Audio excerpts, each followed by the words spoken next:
Ya, jadi kita akan mulai dari masih di teori ikatan valensi, ya, masih di teori ikatan valensi. Jadi teori ikatan valensi, saya ulang sedikit bahwa teori ikatan valensi adalah, sebentar. Ya.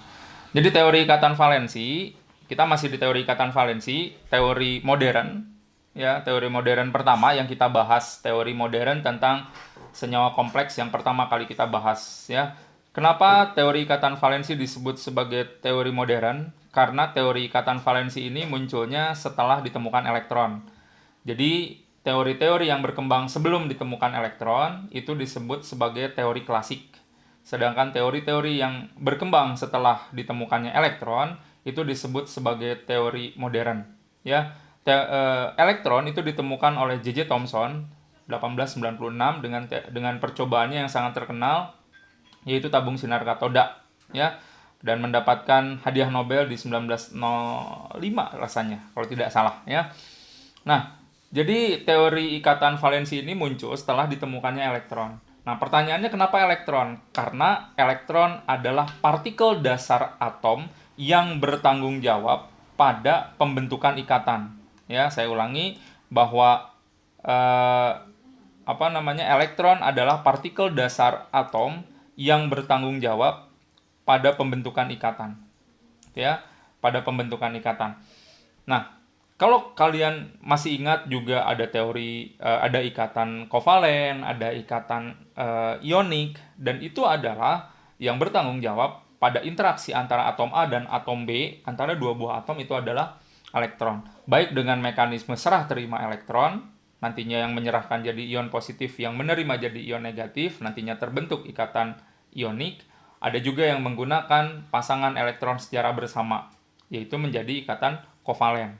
Ya, nah karena elektron adalah yang paling bertanggung jawab pada pembentukan ikatan, maka batasnya itu adalah penemuan elektron. Jadi teori-teori yang membahas tentang interaksi antar atom sebelum ditemukan elektron itu disebut teori klasik. Setelah ditemukan elektron disebut teori modern. Ya, nah yang pertama yang kita bahas adalah teori ikatan valensi. Ya. Di pertemuan sebelumnya, saya sudah menjelaskan bagaimana dasar-dasar teori ikatan valensi, yang intinya adalah akan terbentuk suatu hibridisasi, akan terbentuk hibridisasi. Kenapa perlu dilakukan hibridisasi? Karena masalahnya adalah kita harus sepakat dulu bahwa ketika kita membahas teori ikatan valensi, maka ada dua hal fakta eksperimen yang perlu kalian ketahui. Yang pertama adalah geometri, yang kedua adalah kemagnetan. Ya. Geometri, kemagnetan. Ya, kalau geometri kita bisa peroleh informasinya dari struktur, ya, dari struktur. Ada gambar ORTEP misalkan dalam sebuah paper, ya kita bisa tentukan geometrinya apa, bilangan koordinasinya berapa, begitu ya.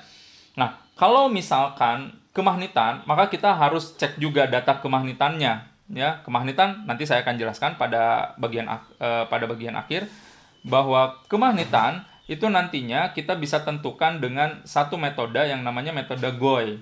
Ya, alatnya kebetulan kita punya, ya, itu diturunkan dari metode Gouy.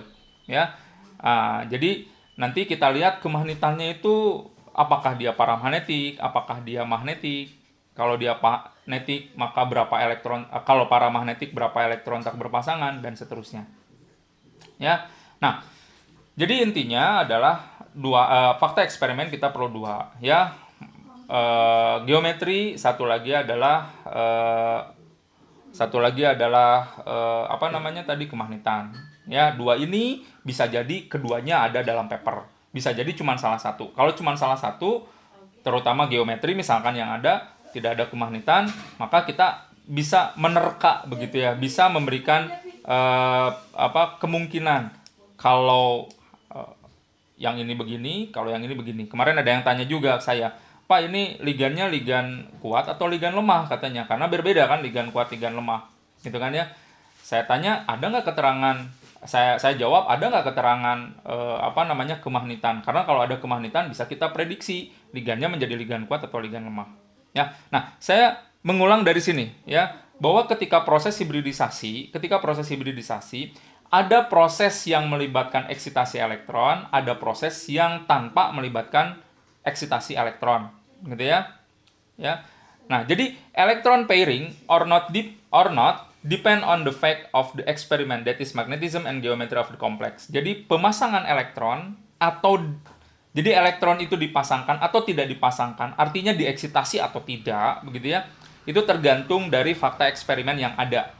Ya, fakta eksperimennya saya bilang tadi adalah pertama geometri, yang kedua kemagnetan. Yang paling utama geometri dan kemagnetan, begitu ya. Nah, itu penting sekali. Ya, itu penting sekali. Ya.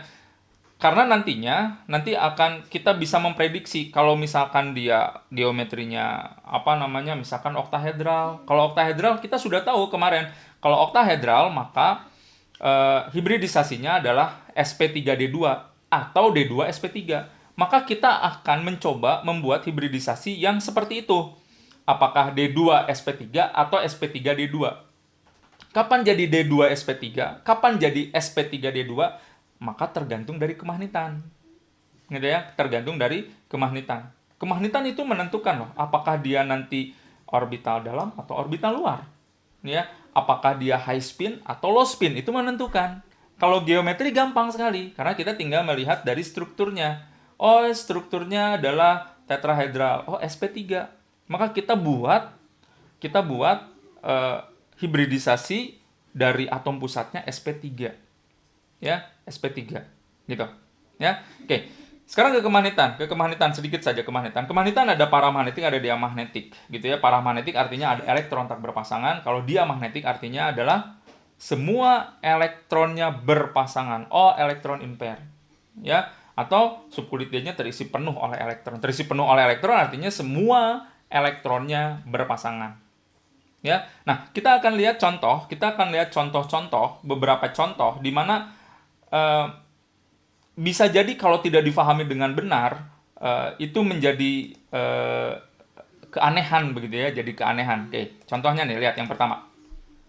Saya punya ion heksaamin vanadium 3, ya. Vanadium nomor atomnya adalah 23, ya. Vanadium nomor atomnya 23. Vanadium kalau kita buat konfigurasi elektronnya adalah Ar4s2 3d3. Karena dia melepas 3 elektron, maka 4s-nya lepas dan 3d-nya lepas 1. Jadi sisanya 3d2. Ya. Oke, perhatikan. Ini vanadium dalam keadaan ground state. Artinya dalam keadaan dasar begitu ya, dalam keadaan dasar. Dan kalau kita perhatikan, vanadium atom pusat V3+ itu hanya terisi 2 elektron pada subkulit D. Sehingga ada 3 orbital yang kosong. Betul kan ya? Ada 3 orbital yang kosong. Di D di sini ada 3 orbital yang kosong. Ya, oke. Dah, kita pahami seperti itu dulu sementara. Nah, kemudian kalau kita lihat dari spesi kompleksnya, yaitu ion heksaamin vanadium 3, itu vanadium 3+ sebagai atom pusat harus menyediakan 6 orbital kosong. Karena akan menampung 6 ligan amin. Masing-masing ligan amin melalui nitrogen akan mendonasikan pasangan elektron bebas, sehingga perlu ditampung. Ada 6 orbital kosong. Ya. Nah, kalau kita tidak pahami benar, tentu akan menjadi pertanyaan, Pak, itu kan ada di 3D-nya kosong 3 biji gitu ya. Di 3D kosong 3 biji. Kalau gitu tinggal nambah 3 lagi. 1 dari S, 2 dari P. Maka kalau demikian, kita punya orbital hibridnya D3sp2. Saya ulangi, D3sp2. Coba cek sekarang. Ada nggak hibridisasi orbital hibrid D3sp2? Nggak ada. Ya kan? Nggak ada. Jadi, saya udah bilang dari awal bahwa kita jangan kemudian membuat pola hibridisasi yang baru gitu ya. Kalau belum tahu gitu ya, belum bisa divalidasi. Nah, gini, gampangnya adalah ketika kita lihat VNH3 6 kali dan kita tahu langsung bahwa di situ bilangan koordinasinya adalah 6, bilangan koordinasi 6 berkaitan dengan geometrinya adalah oktahedral, langsung kita berpikir lagi, oh oktahedral itu adalah sp3d2 atau d2sp3. Maka kita akan buat hibridisasi d2sp3 atau sp3d2. Ya. Nah, dalam kasus ini karena d-nya kosong, ya maka digunakan 2 saja. Gitu kan? 2. Kemudian di sini ada menggunakan 1 orbital s dan 3 orbital p. Maka disinilah hibridisasinya terjadi d2sp3. d2sp3. Ya, d2sp3. Maka akan terbentuk hibridisasi orbital hibrid d2sp3. Ya, masuklah kemudian 6 pasang elektron dari masing-masing NH3. d2sp3 itu adalah oktahedral. Merujuk pada bentuk oktahedral, gitu ya. Nah, kemudian kita perhatikan juga bahwa di sini ada 2 elektron tak berpasangan sehingga sifatnya akan paramagnetik, gitu ya. Sifatnya akan paramagnetik, ya. Oke, sip, bisa ya. Oke, kita lanjutkan. Ini contoh yang lain. CrCN 6 kali. CrCN 6 kali. 3-. Ion hexacyano-kromat 3. Oke. Nah, di pekan lalu saya sudah menyampaikan juga bahwa ligan itu kita kelompokkan secara ekstrim, ya. Kita kelompokkan secara ekstrim. Kemarin saya sudah kasih tahu ada ligan kuat, ada ligan lemah, ya. Dan Cn itu termasuk ligan kuat. NH3 tadi juga ligan kuat, ya, ligan kuat. Oke. Dan kalian masih ingat juga bahwa ligan kuat itu dapat mendorong elektron, ya, dapat mendorong elektron. Nah, gini ceritanya nih. Sama, kita lihat Cr, nomor atom 24. Kalau nomor atom 24, kita bikin konfigurasinya 4s2 3d4. Ya, 4s2 3d4. Nah, 4s2 3d4 Cr3 plus lepas 3. Berarti S-nya lepas 2, dari D-nya lepas 1. Jadi tinggal 3d3. Gitu ya. Nah, ini keadaan ground state-nya. Ya. Nah, keadaan ground state ini ada 3 elektron tak berpasangan di subkulit D. Dan ada 2 orbital kosong di subkulit D. Gitu kan? Ada 2 orbital kosong di subkulit D. Nah, kita perhatikan lagi spesinya. CrCN 6 kali 3-. Berarti kalau begitu, si Cr sebagai atom pusat, Cr3 plus sebagai atom pusat harus menyediakan 6, ya, 6 orbital kosong untuk menampung 6 ligan cyano, ya, 6 ligan cyano. Oke, nah ketika kemudian harus menyediakan 6 orbital kosong dan kalian berhadapan dengan Cn sebagai ligan kuat, yang berpikir, Pak, itu kayaknya harus didorong deh. Ternyata tidak didorong, ya. Jadi kalau isinya begini, kasusnya begini, maka dia tidak ada pemasangan elektron. Ya. Kenapa tidak ada pemasangan elektron? Tadi saya bilang, eksitasi, pemasangan elektron, maka nanti pertimbangannya 2, 1 geometri, yang kedua kemagnetan. Ya. Nah, untuk kasus CrCN 6 kali 3-, dia bentuknya oktahedral. Oktahedral artinya kita harus menyediakan orbital hibrid D2sp3 atau sp3d2. Ya, D2sp3 atau sp3d2. Di sini kita bisa menyediakan orbital D2sp3. Kenapa nggak sp3d2? Itu kan D-nya yang depan masih kosong gitu. Ya kan? Masih kosong. Oke. Nah, terus pertanyaan yang kedua, Pak, kenapa nggak digabungkan? Kenapa tidak dipindahkan elektronnya? Coba lihat. Kalau misalkan kita pindahkan elektronnya, misalkan yang ini. Yang ini saya pindahkan ke sana, yang ini jadi berpasangan, yang ini tunggal, maka dia tetap paramagnetik, tapi paramagnetik yang merujuk pada 1 elektron tak berpasangan. Ngerti ya? Merujuk pada 1 elektron tak berpasangan. Tuh yang pertama. Nah, makanya perlu kita tahu paramagnetiknya itu yang seperti apa. Makanya kemarin saya sudah kasih bocoran bahwa yang namanya sifat paramagnetik itu berbeda kalau jumlah elektronnya berbeda. Ada besarannya. Ya, ada besarannya. Ya. Nah, untuk kasus CrCN 6 kali 3- ini ternyata besaran untuk sifat paramagnetiknya itu merujuk pada 3 elektron tak berpasangan. Ya. Jadi punya fungsi masing-masing. Oktahedral, geometri itu menunjukkan hibridisasi. Paramagnetik atau diamagnetik sifat kemagnetan itu merujuk pada jumlah elektron tak berpasangan. Jadi tebak-tebakannya jelas gitu. Kalau misalkan paramagnetik saja, ini kan bisa aja saya gabung. Saya gabung juga dia menjadi yang satu elektron ini digabung ke sana, dia tetap paramagnetik, tapi satu elektron tak berpasangan. Ya, betul nggak? Nah, makanya sifat paramagnetiknya bukan hanya sekedar paramagnetik, tetapi harus dengan besaran paramagnetiknya berapa. Gitu ya. Kalau dia magnetik, udah clear. Kalau dia magnetik berarti semua elektron berpasangan. Oh, elektron in pairs. Gitu ya. Oke, bisa yang ini ya. Oke, kita lanjut ya. Nah, lagi. Nih, MnCN 6 kali. MnCN 6 kali 3 minus. Ion heksasianomanganat 3. Ion heksasianomanganat 3. Mangan, nomor atom 25. Mn, nomor atom 25. Nomor atom 25 itu kalau kita gambar diagram, kalau kita buat konfigurasi elektronnya, itu 4s2 3d5. 4s2 3d5. Mn 3 plus lepas 3. 4s2-nya lepas 1, dari 3d-nya lepas 1. Jadi sisanya 3d4. 3d4 saya gambar kayak gini. Ya. 3D4 saya gambar seperti ini. Oke, ngerti ya sampai sini ya. Nah, kemudian Cn kita pahami juga. Cn itu adalah suatu ligan kuat. Ya, sehingga dia bisa memindahkan elektron, gitu ya, memindahkan elektron. Nah, apa yang kalian butuhkan tadi? 2. 1 geometri, 2 sifat magnet. Untuk kasus MnCN 6 kali 3 minus, oktahedral. Yang kedua paramagnetik. Yang paramagnetik ini menyatakan katanya, kata fakta eksperimennya 2 elektron tak pasangan. Nah, coba perhatiin. Nih, kalau kalian sporadis nih, oh udah Pak, itu pindahin aja semua. Maka semua berpasangan dong. Bener nggak? Yang ini pindah ke sana. Yang ini pindah ke sana. Jadi pasangan semua. Kalau pasangan semua, artinya dia diamagnetik. Betul kan? Artinya dia akan bersifat diamagnetik. Kalau tidak dipindahkan, maka si D-nya hanya memiliki satu orbital kosong.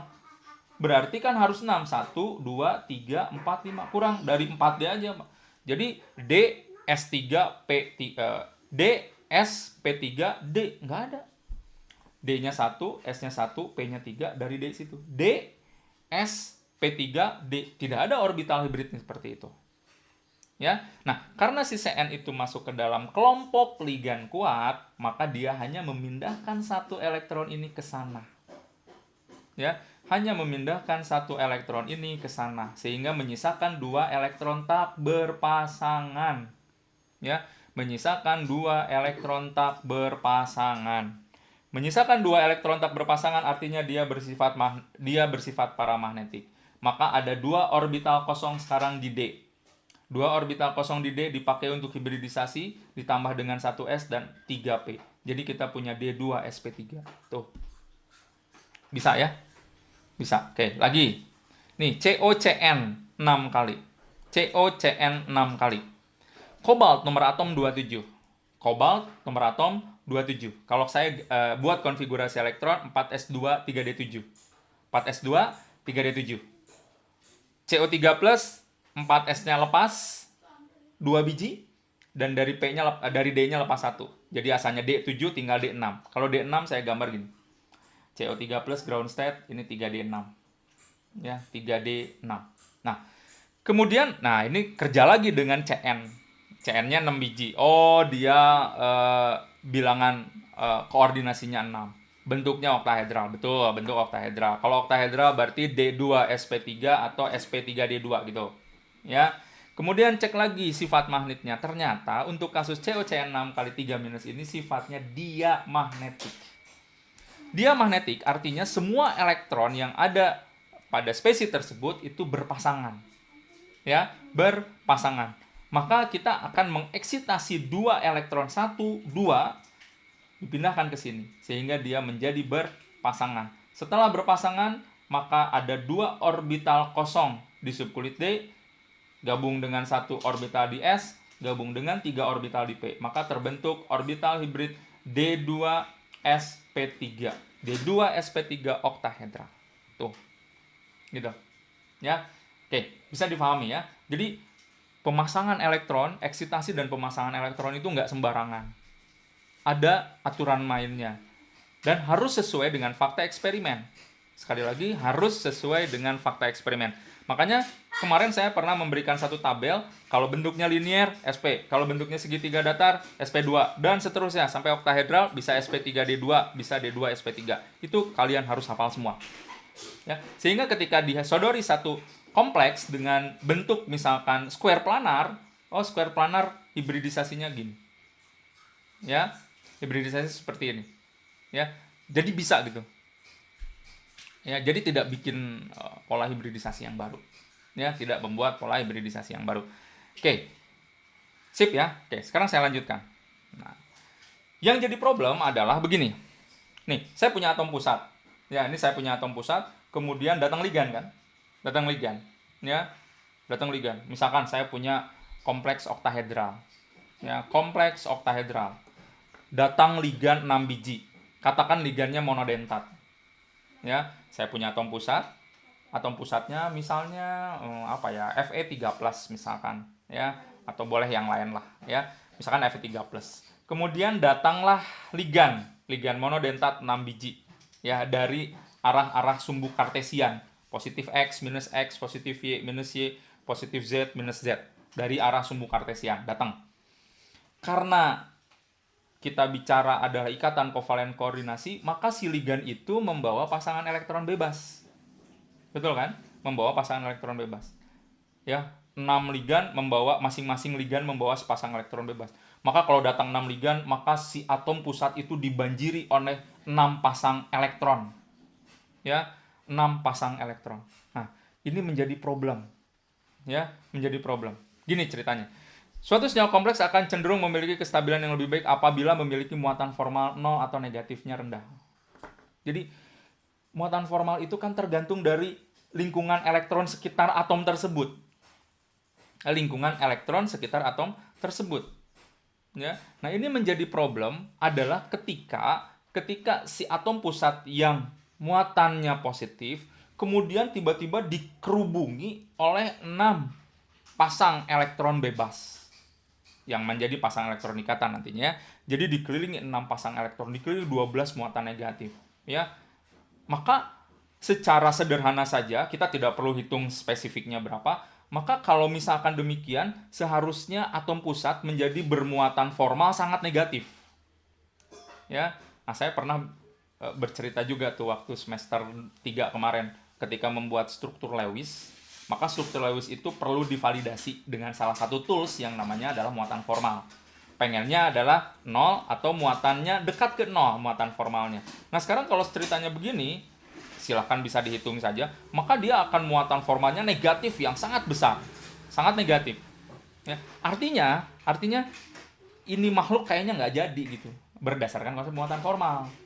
Karena muatan formalnya tidak diterima akhirnya. Tapi fakta eksperimen menunjukkan bahwa kompleks-kompleks tersebut ada. Sok cek aja. Yang tadi sudah kita contohkan, ada beberapa kompleks yang sudah contohkan saya contohkan hari ini. Itu kompleksnya eksis ada begitu. Fakta eksperimennya ada gitu ya.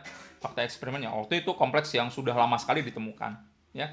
Nah, bagaimana kemudian kita menjelaskan? Nah, ini adalah yang namanya ada prinsip keelektronetralan. Bisa jadi dengan salah satu prinsip ini, bisa jadi keelektronetralan, bisa jadi dengan ikatan balik back bonding, ya, bisa jadi dengan keelektronetralan, bisa jadi dengan back bonding. Nah, jadi kalau gitu saya klasifikasikan ligan saya klasifikasikan jadi 2 kelompok. Kelompok pertama adalah ligan-ligan dengan atom donor yang elektronegativitasnya tinggi. 1. Ligan-ligan dengan atom donor yang elektronegativitasnya tinggi. Oksigen, fluorin, nitrogen, itu adalah atom-atom donor yang elektronegativitasnya tinggi. Nah, balik lagi ke definisi. Apa yang dimaksud dengan elektronegativitas? Elektronegativitas adalah suatu sifat dari sebuah atom di mana dia memiliki kecenderungan menarik elektron.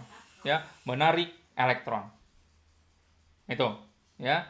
Jadi, yang pertama, Ligan saya kelompokkan pertama adalah ligan-ligan dengan atom donor yang elektronegativitasnya tinggi. Berarti ada kelompok kedua. Kelompok keduanya adalah ligan-ligan dengan atom donor yang elektronegativitasnya rendah. Oke, dengan elektronegativitasnya yang rendah. Oke. Ya, saya bahas dulu sebentar. Ya, yang pertama. Kalau misalkan dengan ligan yang elektronegativitasnya tinggi, maka gini ceritanya nih. Ini saya punya atom pusat, ini saya punya ligan. Ya, ligan. Ya. Maka ligan ini memiliki atom donor yang elektronegativitasnya tinggi, katakan oksigen atau air begitu ya. Nah, kan ceritanya gini, si ligan ini mendonasikan pasangan elektron ke atom pusat. Iya kan? Jadi seolah-olah kalau hanya ceritanya sampai situ, si elektron itu hanya ada di sekitar atom pusat. Saya ulangi. Ini atom pusat. Datang ligan NH3, air misalkan ya. Datang, dia bawa pasangan elektron bebas kan? Ya, dia bawa pasangan elektron bebas. Ya, pasangan elektron bebas itu kemudian disimpan pada orbital hibrid yang dibuat oleh atom pusat. Gitu kan? Nah, kalau ceritanya sampai situ saja, maka akan ada pemahaman tadi, oh ini ke si atom pusat jadi kebanjiran elektron gitu. Ya. Nah, padahal kalau kita lihat, ini atom donornya oksigen, ini atom donornya nitrogen, yaitu adalah yang memiliki elektronegativitas tinggi. Artinya atom-atom dengan elektronegativitas tinggi ini dapat memiliki kecenderungan menarik elektron. Jadi ceritanya nih, ini elektron yang sudah didonasikan ke pasangan elektron yang sudah didonasikan ke atom pusat sudah dimasukkan ke dalam orbital hibridnya, kemudian ditarik gitu. Ya, sehingga posisi pasangan elektron yang didonasikan tadi tidak dekat di atom pusat, tapi justru lebih dekat ke atom donor pada ligan. Ya, sehingga kan muatan negatif dari si atom pusatnya berkurang, maka stabil. Saya ulangi, ini atom pusat, ini ada ligan bawa pasangan elektron dengan, saya ulangi ya, ini yang saya jelaskan adalah ligan-ligan dengan atom donor elektronegativitas tinggi. Ya, datang ke sini, masuk ke orbital hibridnya, karena dia sifat elektronegativitasnya tinggi, maka posisi elektron ini ditarik. Ya, tapi tidak sampai putus tentunya, ditarik sehingga pasangan elektron ikatan itu posisinya tidak lebih dekat di sekitar atom pusat, tetapi justru lebih dekatnya ke sekitar atom donor pada ligan, sehingga muatan negatif dari atom pusatnya berkurang, bahkan bisa mendekati ke 0, maka stabil. Yang pertama ya. Nah, nih ya penjelasannya ini. Nah, yang kedua adalah kalau misalkan kita bekerja dengan ligan di mana elektronegativitasnya rendah, maka nggak bisa narik kan? Ya, nggak bisa narik. Misalkan karbon, ya. Pada ligan karbonil itu yang menjadi atom donornya karbon. Ya, yang menjadi atom donornya karbon. Jadi gini ceritanya, ini atom pusat, ini karbon datang bawa pasangan elektron bebas kan? Nah, nyantol ke situ. Tapi karena si karbon ini tidak cukup elektronegatif, maka dia tidak bisa menarik elektron seperti kalau misalkan atom donornya oksigen, nitrogen, gitu ya. Sehingga posisi elektron itu tetap dekat dengan atom pusat. Kalau gitu ya nggak stabil. Ya kan, balik lagi ke yang awal. Oh, kalau gitu berarti si atom pusatnya akan memiliki muatan formal yang negatif besar. Gitu kan ya. Nah, kalau yang kondisinya begini, maka kita tidak menggunakan prinsip keelektronetralan. Keelektronetralan itu yang tadi, ini atom pusat, ini ada ligan dengan atom donor yang elektronegatif. Dikesanakan, disumbangkan, didonasikan, setelah masuk ke orbital hibrid, maka ditarik. Gitu kan? Itu namanya prinsip keelektronetralan. Nah, kalau yang kedua, contohnya nih, yang kedua, ya. Nah, ini namanya adalah ikatan balik, kasus CO misalkan. Ya, kasus NiCO4 kali tetrakarbonil nikel, ya. Nikel sebagai atom pusat, ya. Kemudian datanglah ligan karbonil. Ya, ligan karbonil ini dia melalui karbon, ya, atom donornya adalah karbon. Dia bawa pasangan elektron bebas kan, bawa pasangan elektron bebas, truk, datang ke situ, masuklah ya. Ini kalau kita lihat adalah tetrahedral sp3.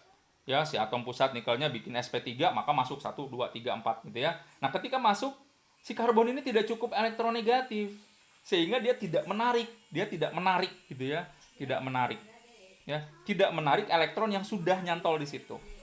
Ya, tidak menarik elektron yang sudah di situ. Nah, alternatifnya adalah menggunakan back bonding. Ya, back bonding. Nah, back bonding ini terjadi karena ada resonansi begitu. Karena ada resonansi. Nah, struktur resonansi inilah yang kemudian menstabilkan si kompleks tersebut. Ya. Jadi syaratnya harus bisa beresonansi nantinya. Harus bisa terbentuk resonansi. Gitu. Ya, seperti ini contohnya nih. Contoh, ya. Nah, si elektron itu kemudian membentuk back bonding berupa ikatan pi, sehingga senyawa ini mengalami resonansi. Nah, ketika mengalami resonansi, itulah yang kemudian menstabilkan si kompleks tersebut. Ya, kalau dia tidak bisa resonansi, kemudian atom donornya tidak cukup elektronegatif, maka secara prinsip seharusnya kompleks tersebut adalah tidak stabil. Jadi, kestabilan kompleks itu bisa dijelaskan dengan salah satu dari dua prinsip ini. Ya, salah satu dari dua prinsip ini. Kalau saya sih lebih gampangnya adalah tinggal cek aja atom donornya apa sih? Ya, kalau atom donornya adalah atom-atom dengan elektronegativitas tinggi, ya udahlah, selesai dengan keelektronetalan. Tapi kalau dengan atom donor yang rendah, fosfor, astatin, maka dia ikatannya ikatan balik, ya, back bonding, pi back bonding. Nah, syarat dari pi back bonding adalah bahwa orientasinya harus sama. Jadi ketika terbentuk ikatan baru yang resonansi tadi itu, maka orientasi orbitalnya harus sama. Seperti yang pernah saya jelaskan dulu. Kalau orientasi orbitalnya berbeda, maka tidak terbentuk ikatan. Ya? Oke. Oh ya, kalau mau nanya boleh silahkan seperti biasa di kolom chat dulu ya. Kolom chat dulu. Oke, saya mau terusin dulu. Ya, sifat magnetik. Karena kemarin gitu ya, saya hanya menjelaskan paramagnetik, diamagnetik. Sebenarnya gimana sih gitu? Ya, sebenarnya tuh gimana gitu ya? Oke, saya coba bahas agak detail mengenai sifat magnetik. Baik, jadi sifat magnetik suatu spesi itu berkaitan dengan ada tidaknya elektron tak berpasangan. Ya, ada elektron tak berpasangan. Nah, jadi di dalam atom itu, elektron itu nggak diem. Elektron itu tidak diam. Ini atom, ini inti atom. Elektron itu nggak diam, cuma di sini aja, nggak diam. Pertama, bahwa dia mengalami resonansi. Ya, mengalami resonansi. Ya, mengalami resonansi. Dan resonansi ini tidak hanya pada satu titik ini saja. Ya, dia akan kemudian berputar. Ya, jadi dia mengelilingi inti atom. Jadi istilahnya berputar mengelilingi inti atom. Jadi istilahnya elektron itu berputar pada porosnya dan mengelilingi inti atom. Ya. Jadi setiap pergerakan elektron itu akan membangkitkan medan magnet. Ya, akan membangkitkan medan magnet tegak lurus terhadap lintasannya. Ya. Nah, kalau misalkan ada dua elektron dalam sebuah orbital di mana satu spin up, satu lagi spin down, maka si resonansi elektron ini, putaran elektron ini akan saling meniadakan medan magnet. Gitu ya, saling meniadakan medan magnet. Maka dari situ muncul, kalau misalkan tak berpasangan, maka dia akan berinteraksi dengan medan magnet eksternal yang istilahnya kita sebut sebagai paramagnetik.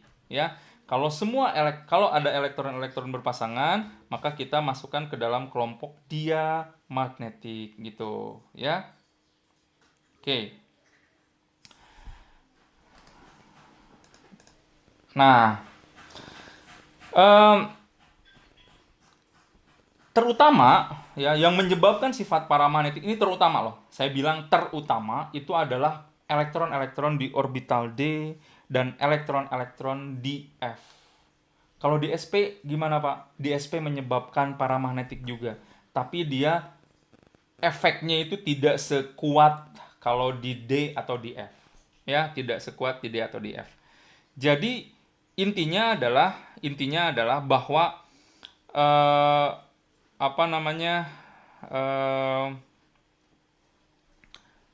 ada atau tidak adanya elektron tak berpasangan itu menjadi poin pentingnya. Ya, ada di S, oke, dia paramagnetik. Ada di P, paramagnetik. Ada di D, oh itu akan lebih dominan lagi, gitu ya. Artinya dia menyebabkan sifat paramagnetik. Ya. Nah, ini sifat paramagnetik itu begini ceritanya nih, ya. Jadi pada bahan yang memiliki sifat paramagnetik, elektron yang tidak berpasangan itu terorientasi secara acak dan tidak saling mempengaruhi elektron tetangganya. Ini contohnya gini nih. Nih, ya. Ini spin elektronnya nih. Kalau kita lihat ini semua elektronnya tak berpasangan gitu. Semua elektron tak berpasangan. Hanya kemudian orientasinya tidak terarah. Ya, tidak dalam satu pola arah tertentu begitu ya. Nah, itu yang disebut paramagnetik. Ya. Nah, dan satu dengan lainnya itu tidak saling mempengaruhi. Ya, tidak saling mempengaruhi, gitu ya.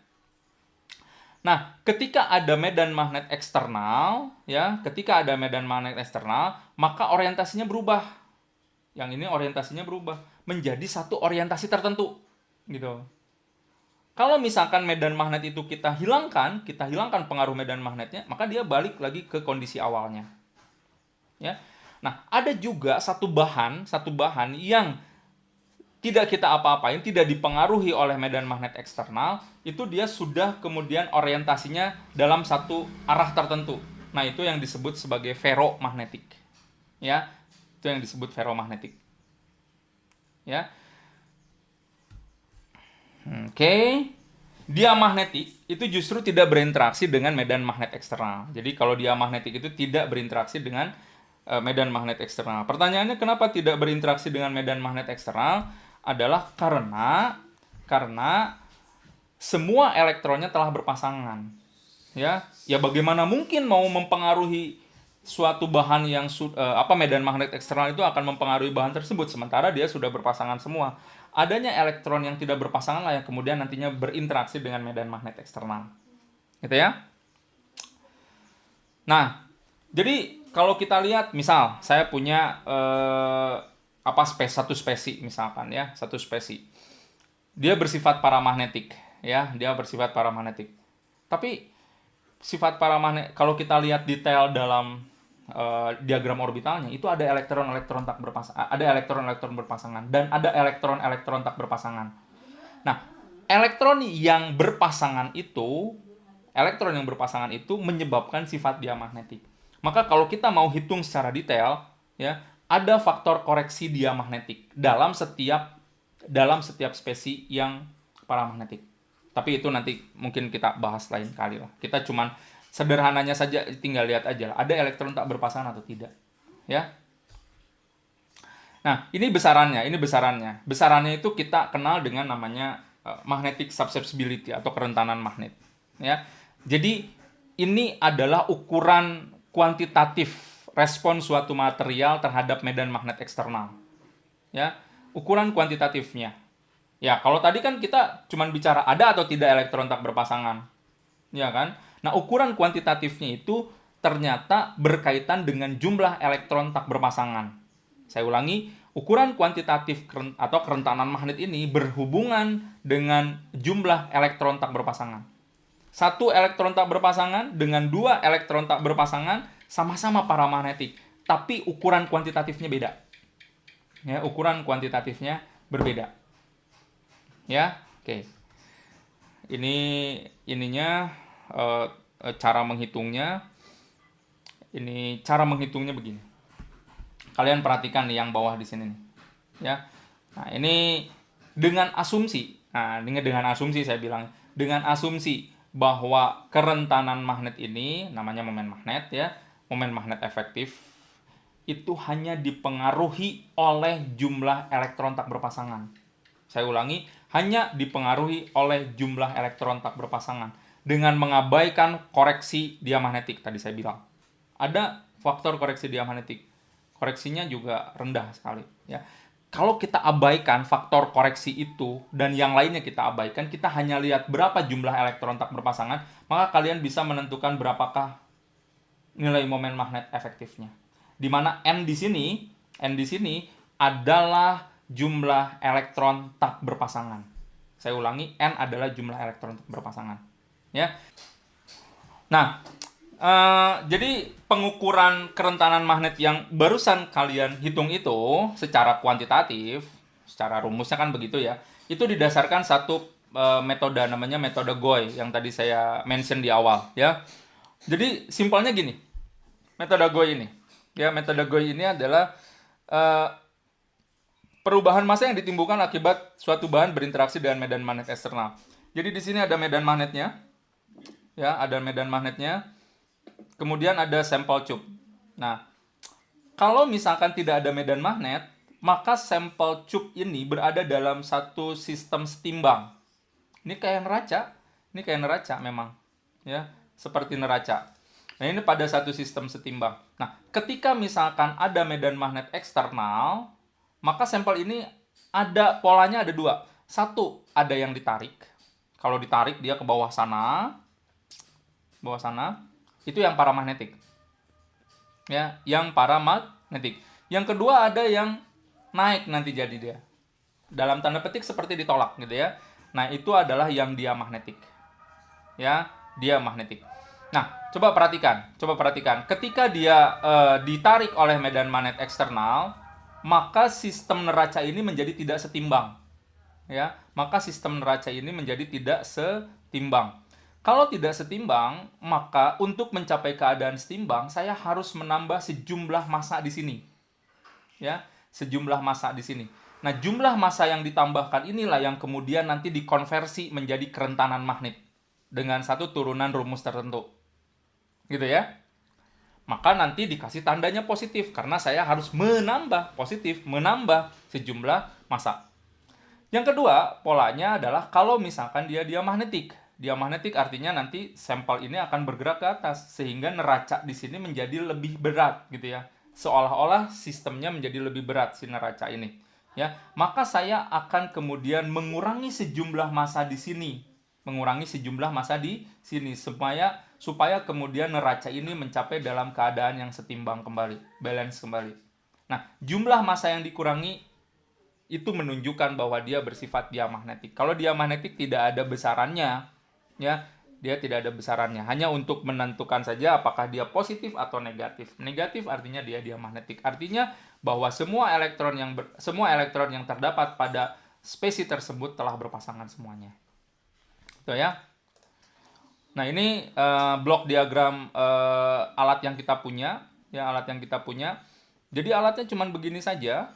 Jadi nanti yang naik turun itu adalah ini ada magnetnya di sini, ya. Oh, sorry, di sini. Di sini ada magnetnya. Ini magnet permanen, ini sampel tube-nya. Nanti kalau si COVID ini udah selesai, nanti kapan-kapan kita ke lab gitu ya, saya tunjukkan alatnya, bagian-bagiannya pun bisa saya tunjukkan ya. Tapi dengan catatan, kalau kita masuk ruangan yang ada MSB ini, magnetic susceptibility balance, itu kalian tidak boleh bawa material yang mengakibatkan atau mempengaruhi kinerja alat. Salah satunya magnet, nggak boleh bawa magnet ke situ, nggak boleh. Dan tidak boleh juga membawa handphone ya, karena handphone itu dapat menyebabkan gangguan pembacaan ya, karena dia ada ada mempengaruhi kinerja alatnya ya. Jadi nanti si sampelnya itu dimasukkan di sini. Ini ada lubang sampel, ada sampel tube-nya. Kita punya sampel tube-nya ada dua atau ada berapa ya. Dan sampel tube itu dari bahan yang spesial ya, harga sampel tube-nya cukup mahal. Kalau pecah segala macam itu cukup mahal, bisa di atas 1 juta kalau nggak salah ya, karena dari bahan yang spesial. Karena bahannya itu kemudian harus dikalibrasi dulu apakah dia mempengaruhi kemagnetan atau tidak. Karena setiap bahan, bahkan udara pun itu mempengaruhi kemagnetan. Ya, mempengaruhi kemagnetan. Nah, nanti di sini ada neracanya di sini, sistem neracanya tuh di sini. Ini yang yang naik turunnya itu bukan si sampelnya, tetapi yang naik turun itu nanti adalah si magnet permanennya. Ya, nanti sistem neracanya di sini nanti dibaca apakah positif negatif. Kalau positif berapa, nanti kita bisa dengan turunan tertentu kita bisa tentukan berapa bor magneton. Ya, satuannya bor magneton. Oke. Nah, ini ya. Ini yang tadi kalian hitung sesungguhnya. Ya, ini yang kalian hitung. Dan ini saya kemudian saya rangkumkan untuk transisi deret pertama. Ya, untuk transisi deret pertama. Nah, untuk transisi deret pertama yang harus kalian perhatikan yang spesialnya itu adalah di CR2 plus, MN3 plus, FE2 plus, yang inilah ada spin rendah. Spin rendah tidak sembarangan ya. Spin rendah hanya terjadi pada beberapa spesies saja. Spin rendah itu terjadi kalau kemudian kita bekerja dengan suatu ligan-ligan kuat, gitu ya. Bekerja dengan suatu ligan-ligan kuat, maka akan ada spin rendah, ya.